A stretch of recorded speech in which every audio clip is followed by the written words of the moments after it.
Hello students, तो आज हम बात करेंगे electrostatic shielding and lightning conductor की। ठीक है। जो हम इसमें देखेंगे कि इलेक्ट्रोस्टैटिक शील्डिंग क्या होती है और जो लाइटनिंग कंडक्टर होता है, जैसे कि अगर हम जो छत होती है वहां पर जो रॉड होती है, लंबी लंबी रॉड क्यों लगाई जाती है, और देखेंगे कि इलेक्ट्रिक फील्ड जो कंडक्टर के अंदर होती है वो जीरो क्यों होती है। ठीक है, तो ये हम देखने वाले हैं। तो स्टूडेंट्स देखो, सबसे पहले मैं बता दूं आपको कि इलेक्ट्रोस्टैटिक शील्डिंग का मतलब क्या होता है। शील्ड का मतलब क्या होता है, एक तरफ से बचाव करना। शील्ड मतलब एक तरह से सुरक्षा कवच बोल सकते हो। ठीक है। तो इलेक्ट्रोस्टैटिक इलेक्ट्रोस्टैटिक मतलब किससे, इलेक्ट्रिक चार्ज, इलेक्ट्रिक फील्ड से किसका बचाव करना, किसका, किसी भी डिवाइस का। ठीक है। तो इट इज द फिनोमिना, एक फिनोमिना है विच प्रोटेक्ट द डिवाइस, किसी भी डिवाइस को प्रोटेक्ट करता है किससे, from electric field, electric field से। तो हमें पता है, जनरली क्या पता है कि जो इलेक्ट्रिक फील्ड होती है इनसाइड द कंडक्टर वो क्या होती है, जीरो होती है। तो अगर मैं एग्जांपल लेके बताऊं आपको कि जैसे मान के चलो कोई यहाँ पर, मान के चलो कोई एक स्फेरिकल कंडक्टर है ना। मैं अगर यहाँ इलेक्ट्रिक फील्ड पास करता हूँ, यहाँ पर मैं इलेक्ट्रिक फील्ड पास करता हूँ, तो इलेक्ट्रिक फील्ड स्टूडेंट्स ये इसके सिर्फ सरफेस पर ही होगी, सरफेस पर होगी इलेक्ट्रिक फील्ड। इसके इसके अंदर सर, इसके अंदर नहीं जाएगी ये।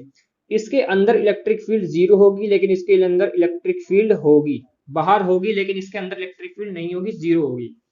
ऐसा क्यों होता है, देखो इलेक्ट्रिक फील्ड जो होती है वो कैसे पॉजिटिव से नेगेटिव की तरफ मूव करती है। ठीक है। मैं आपको एक एग्जांपल देके समझाता हूँ यहाँ पर कि देखो यहाँ पर हमने एक, ये हमारे पास दो मेटेलिक प्लेट है जिसपे पॉजिटिव चार्ज है। ठीक है। और यहाँ पर ये नेगेटिव चार्ज है, ये आपको पता होगा। ठीक है। इलेक्ट्रिक फील्ड कहाँ से मूव कर रही है, यहाँ से यहाँ। ठीक है। पॉजिटिव से नेगेटिव की तरफ मूव कर रही है इलेक्ट्रिक फील्ड। अगर मैंने कोई कंडक्टर ले लिया, यहाँ पर कोई कंडक्टर है, कोई भी कंडक्टर ले लिया, तो इस कंडक्टर के अंदर इलेक्ट्रिक फील्ड क्या होगी स्टूडेंट्स, ये क्या करता है फिर इसके अंदर, जब बाहर यहाँ पॉजिटिव चार्ज है, बाहर नेगेटिव चार्ज है, तो यहाँ पर इसके अंदर अपने आप ही इंड्यूस इलेक्ट्रिक फील्ड प्रोड्यूस कर देता है। क्यों? क्योंकि कंडक्टर के अंदर पहले से ही फ्री इलेक्ट्रॉन मौजूद होते हैं, फ्री इलेक्ट्रॉन होते हैं, चार्ज होता है कंडक्टर के अंदर ही। इंसुलेटर के अंदर नहीं होता, लेकिन कंडक्टर के अंदर फ्री इलेक्ट्रॉन्स होते हैं। ठीक है। तो उस फ्री इलेक्ट्रॉन्स के अंदर यहाँ पर पॉजिटिव चार्ज भी होंगे, नेगेटिव चार्ज भी होंगे, लेकिन सबसे ज्यादा नेगेटिव चार्ज होता है। ठीक है। तो यहाँ पर नेगेटिव चार्ज होगा, पॉजिटिव चार्ज होगा, तो यहाँ पर क्या होगा, कई सारे होंगे कंडक्टर के अंदर, तो ये क्या होंगे आपस में, पॉजिटिव चार्ज जहां पर होगा वो अपने आप ही जल्दी से यहाँ पर नेगेटिव चार्ज आ जाएगा, नेगेटिव चार्ज इकट्ठा हो जाएगा, और इस साइड क्या होगा, अपने आप ही पॉजिटिव चार्ज इकट्ठे हो जाएंगे। ठीक है। इंड्यूस चार्ज इकट्ठे हो जाएंगे, जो इसके अंदर पहले से फ्री इलेक्ट्रॉन मौजूद होंगे। ठीक है। वैसे फ्री इलेक्ट्रॉन्स मौजूद होंगे तो इलेक्ट्रॉन्स डायरेक्टली इसके तरफ अट्रैक्ट हो जाएंगे, लेकिन इंड्यूस चार्ज क्रिएट हो जाता है, तो यहाँ पर पॉजिटिव चार्ज भी फिर आ जाता है। ठीक है, समझ में आया। तो इस तरीके से यहाँ पर इलेक्ट्रिक फील्ड यहाँ पर इस डायरेक्शन में मूव करेगी, है ना, पॉजिटिव से नेगेटिव। मैं इसको अंदर ईपी नाम दे देता हूँ।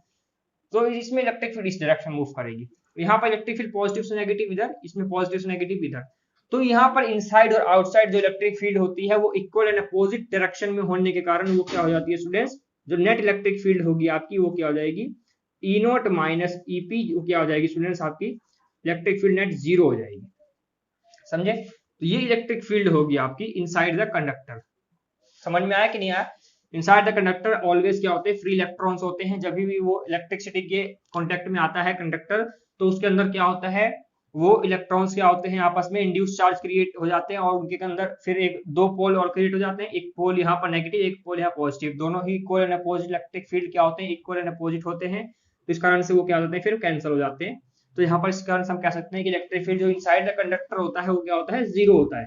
सेम इसके केस में भी ऐसी होगा, कोई होलो स्फीयर है, कोई कंडक्टर है यहाँ पर, ठीक है, ये मेटल का है। ठीक है। तो इसमें क्या होगा स्टूडेंट्स, यहाँ पर पॉजिटिव से नेगेटिव की तरफ मूव कर रहा है ना, यहाँ पॉजिटिव से नेगेटिव।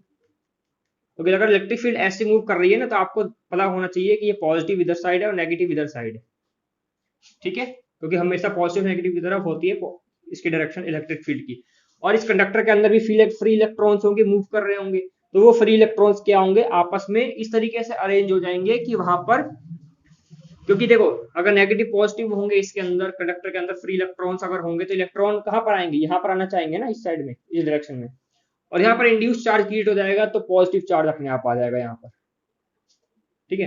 तो इस तरीके से यहाँ पर जो इलेक्ट्रिक फील्ड होगी इसके अंदर यहाँ से इस तरफ मूव करेगी, तो यहाँ पर भी क्या होगा, इसमें इस साइड मूव कर रही है, इसमें इलेक्ट्रिक फील्ड, इसमें इलेक्ट्रिक फील्ड डिस्ट्रीब्यूट कर, दोनों ही आपस में इक्वल एंड अपोजिट हो जाएंगे चार्जेस, तो ये क्या हो जाएंगे, फिर यहाँ पर इलेक्ट्रिक फील्ड क्या हो जाएगी, जीरो हो जाएगी। तो ये रीजन है कि फ्री इलेक्ट्रॉन होते हैं कंडक्टर के अंदर और इंड्यूस चार्ज क्रिएट हो जाता है जब वो इलेक्ट्रिसिटी के संपर्क में आता है, तो ठीक है, तो फिर क्या होता है, वहां पर इलेक्ट्रिक फील्ड जीरो हो जाती है। तो ये कंसेप्ट होता है कि अगर मैं आपको अगर रियल लाइफ में एग्जांपल देके बताऊं, तो जो मैंने आपको इससे पहले ही बताया हुआ है कि अगर एरोप्लेन में अगर है, अगर एरोप्लेन है स्टूडेंट, अगर एरोप्लेन है तो वहां पर क्या होता है, अगर लाइटनिंग होती है, बिजली चमकती है, अगर बिजली गिरती है एरोप्लेन के ऊपर तो क्या होगा, वो क्या होता है सुनिए, अगर बिजली गिरती है तो यहाँ पर वो सब क्या हो जाएंगे, ये इसके सरफेस पर डिस्ट्रीब्यूट हो जाएगा, इसके अंदर नहीं जाएगा, क्योंकि इलेक्ट्रिक फील्ड अंदर से पास नहीं होगी, सरफेस से बाहर निकल जाएगी, सरफेस से होते हुए, ठीक है। तो इसलिए इस पर कोई इफेक्ट नहीं पड़ेगा, यहाँ पर ये बाहर ही बाहर रहेगा, यहाँ पर बाहर ही रह जाएगी, यहाँ पर तो कोई इस पर इफेक्ट नहीं पड़ेगा, और इसके अंदर तो जाएगी नहीं, क्योंकि हमें पता है कि मेटल का बना होता है एरोप्लेन, ठीक है, मेटल का बना होता है, और वो खास तरह का मेटल का बना होता है जानबूझ करके, ताकि जो भी इफेक्ट है, जो भी मौसम का या फिर लाइटनिंग का इफेक्ट इस पर ना पड़े, ठीक है। तो इस कारण से इसके अंदर यही फिनोमेना सेम इसके अंदर भी होता है, इस कारण से यहाँ पर अंदर वाले लोग बैठे हुए किसी को भी कोई प्रॉब्लम नहीं होती, ठीक है। तो सेम कार में भी सेम यही होता है, आपका सेम कार में भी ऐसे ही होता है स्टूडेंट्स। यहाँ पर अगर मैं ऐसा बना कर दिखाऊं आपको, मुझे आता तो नहीं बनाना, ठीक है, तो कार में भी सेम ऐसे ही होता है। यहाँ पर अगर बिजली गिरती है मान के चलो, तो इस कार में ये सभी इसके सरफेस से होते हुए, इलेक्ट्रिसिटी सरफेस से होते हुए क्या हो जाएगी, ये टायर से होते हुए अर्थ में चली जाएगी, अर्थ में चली जाएगी, ठीक है। तो यहाँ पर ये अर्थ तो पता ही है कि बहुत बड़ा क्या होता है, चार्ज स्टोर कर सकता है, कितना भी चार्ज स्टोर कर सकता है अर्थ, तो सारा इलेक्ट्रिसिटी कहाँ चली जाएगी, अर्थ में चली जाएगी। तो मतलब कि इसके अंदर इलेक्ट्रिक फील्ड नहीं है, इसके अंदर इलेक्ट्रिक फील्ड जीरो है, इसके अंदर इलेक्ट्रिक फील्ड जीरो है, क्योंकि दोनों ही कंडक्टर होते हैं, ये भी कार भी मेटल की बनाई हुई होती है, ठीक है। तो यहाँ पर इस कारण से हम कह सकते हैं कि यहाँ पर इलेक्ट्रिसिटी यहाँ पर इनसाइड द कंडक्टर जीरो होती है, ठीक है। अब मैं बात करूंगा लाइटनिंग कंडक्टर की। तो स्टूडेंट्स अब देखो, मैं आपको बताऊंगा कि लाइटनिंग कंडक्टर क्या होता है। लाइटनिंग कंडक्टर का मतलब क्या होता है कि these are the conductor which protect the building from lightning. जो बड़ी बड़ी बिल्डिंग्स होती हैं वो प्रोटेक्ट करता है, वो एक कंडक्टर होता है, वो कंडक्टर क्या करता है, बड़ी बड़ी बिल्डिंग्स को प्रोटेक्ट करता है। तो ये मैंने एक बिल्डिंग बनाई है, बिल्डिंग ये नहीं है, पर मैं आप बिल्डिंग एज्यूम कर लो इसको, ठीक है। तो यहाँ पर इसके बाद क्या है, they are the sharp edges conducting material of copper.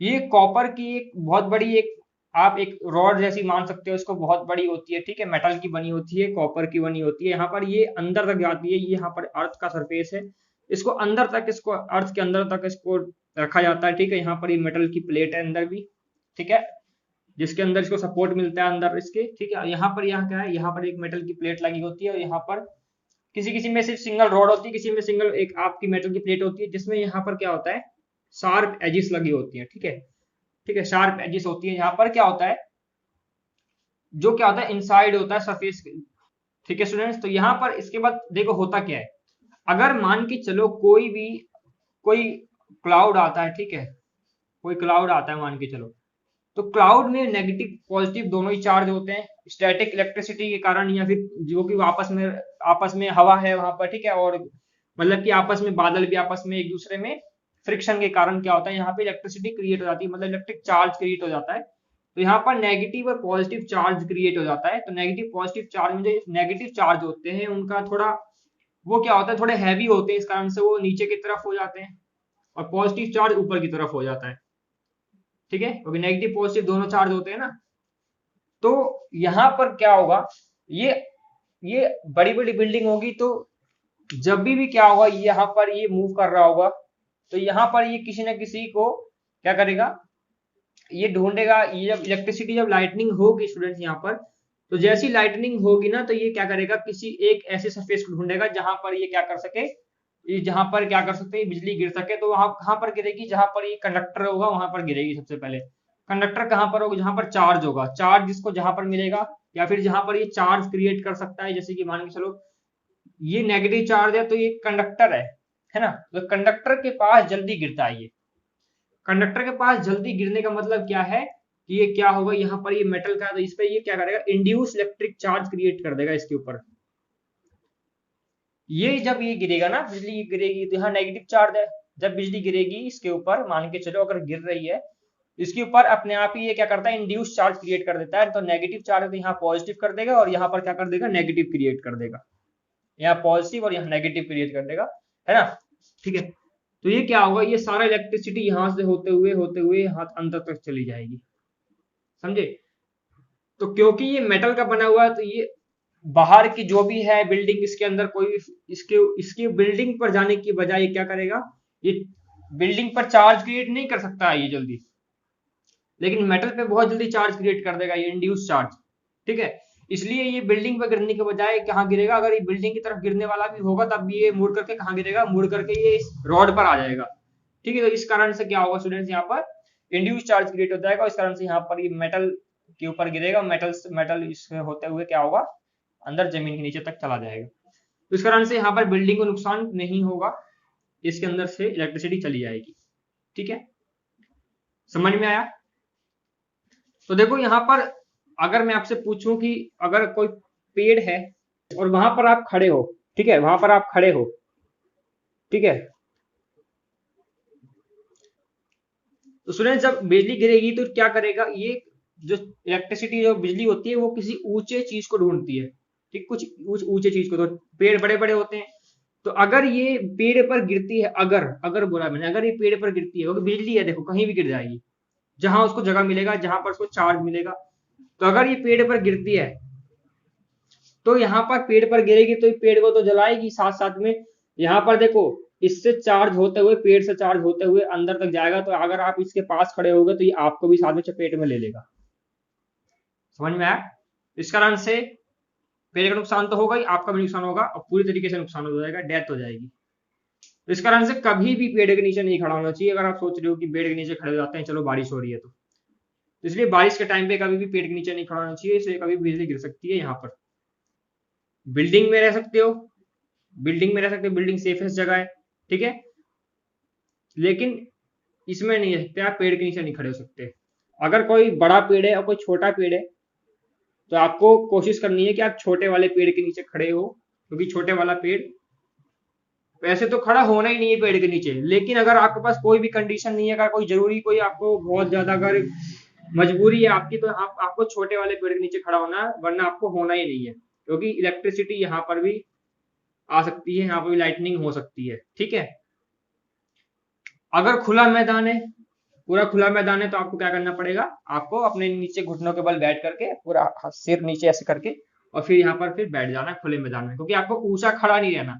अगर खड़े रहोगे ना तो बिजली जल्दी गिरेगी, अगर उसको जगह नहीं मिली, उसको कुछ ऊंची चीज चाहिए होती है। अगर आप बैठे रहोगे तो आपका इतना होगा एरिया, खड़े रहोगे तो हाइट इतनी होगी, और खड़े रहोगे तो इतनी हाइट होगी, तो आपको ज्यादा संभावना कहाँ पर है, इस जगह पर संभावना है। इस कारण से खुले मैदान में ये सही है। और अगर पेड़ के नीचे तो खड़ा नहीं होना, अगर खड़ा होना भी है तो छोटे वाले पेड़ के नीचे खड़ा होना है। और सबसे सेफेस्ट जगह कहाँ पर है, बिल्डिंग है, घर है। और अगर आप कार में हो अगर आप, तो कार में ही रहो।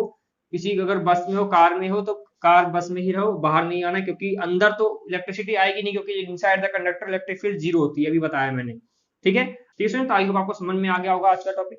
इसके बाद मैं एक लास्ट वीडियो लेकर के आऊंगा इलेक्ट्रोस्टैटिक चैप्टर का, यह इसके बाद हमारा चैप्टर खत्म हो जाएगा, जिसमें मैं आपको बताऊंगा न्यूमेरिकल्स बताऊंगा आपको, और उसमें अच्छे से न्यूमेरिकल्स हम समझेंगे कैसे कैसे करते हैं, जो एग्जाम के पॉइंट ऑफ व्यू से बहुत इंपॉर्टेंट होंगे। ठीक है, तो स्टूडेंट्स इस वीडियो में यहीं तक है, मिलेंगे नेक्स्ट वीडियो में स्टूडेंट्स, जो न्यूमेरिकल के साथ मैं लेकर के आऊंगा। ठीक है स्टूडेंट्स, जिन बच्चों ने सब्सक्राइब नहीं किया चैनल को, जाकर सब्सक्राइब कर लो। तो फिर मिलेंगे नेक्स्ट वीडियो में, तब तक के लिए पढ़ते रहो। Thank you for watching.